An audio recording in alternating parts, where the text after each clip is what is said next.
Hi, it's Kate from the Thaiger here with today's top headlines in Thailand and Southeast Asia.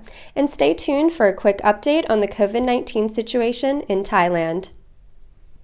While there have been numerous reports on the proposed October 1st reopening date for 5 provinces, with many reports quoting the tourism minister, a spokesperson for the Center for COVID-19 Situation Administration says nothing has been approved.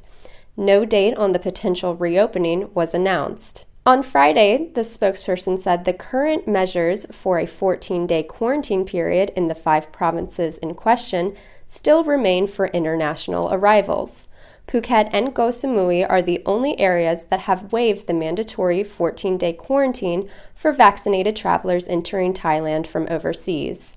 The 2 islands reopened under the Sandbox pilot programs in July.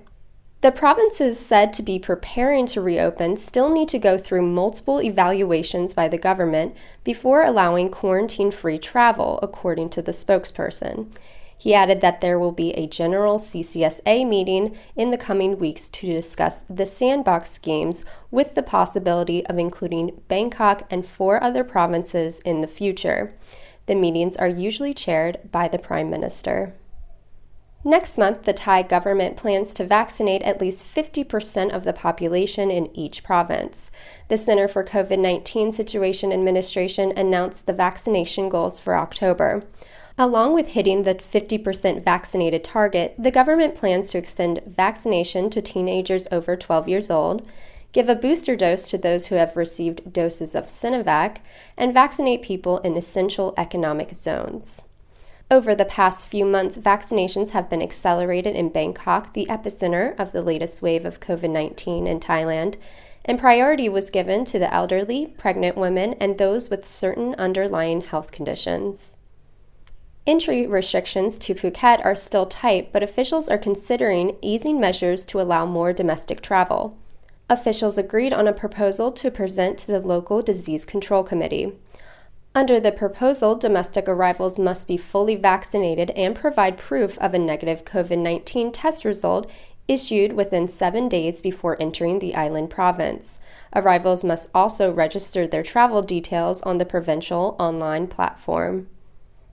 While large resorts and big businesses in Phuket might be seeing revenue from the Phuket Sandbox, interviews with local businesses suggest that they are seeing little to no benefit from the reopening with its strong restrictions.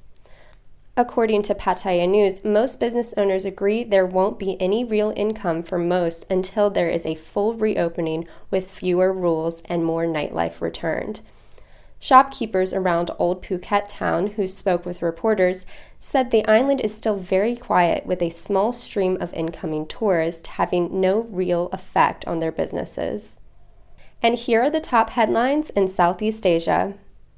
In Indonesia, the country's security forces have killed the leader of East Indonesia Mujahideen, a militant group with ties to the Islamic State, according to Reuters. The militant leader was shot and killed in a shootout at a village in Sulawesi Island. Another militant was also shot dead. Police say they are searching for 4 other members of the group. In Laos, researchers have found that bats in the country's limestone caves carry coronaviruses that share a key feature with COVID-19, according to Bloomberg.